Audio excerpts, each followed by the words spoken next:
નવસારી શહેરમાં ગાજવીજ સાથે ધોધમાર વરસાદ, નીચાણવાળા વિસ્તારો જળમગ્ન. નવસારી શહેર અને જિલ્લામાં આજે સવારથી જ વાતાવરણમાં પલટો આવ્યા બાદ ગાજવીજ અને ભારે પવન સાથે ધોધમાર વરસાદ તૂટી પડ્યો હતો. અચાનક શરૂ થયેલા ભારે વરસાદને કારણે શહેરના અનેક નીચાણવાળા વિસ્તારો અને મુખ્ય માર્ગો પર પાણી ભરાઈ ગયા હતા, જેનાથી જનજીવન પ્રભાવિત થયું હતું. નવરાત્રિના પ્રથમ દિવસે જ વરસાદ વરસતા ખેલૈયાઓમાં ચિંતાનો માહોલ વ્યાપી ગયો હતો.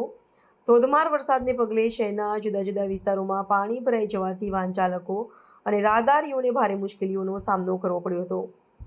હવામાન વિભાગ દ્વારા અગાઉથી જ દક્ષિણ ગુજરાતમાં ભારે વરસાદની આગાહી કરવામાં આવી હતી, જે સાચી ઠરી છે.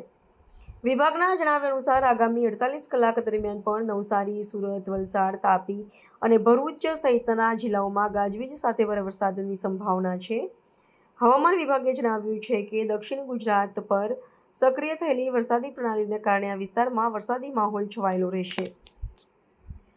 નવરાત્રિના પ્રારંભે જ વરસાદના આગમનને કારણે ગરબા આયોજકોની ચિંતામાં વધારો થયો છે અને ખેલૈયાઓના રંગમાં ભંગ પડવાની પૂરી સંભાવના છે. વહીવટીતંત્ર દ્વારા નાગરિકોને સાવચેત રહેવા અને જરૂર સિવાય ઘરની બહાર ન નીકળવા માટે અપીલ કરવામાં આવી છે.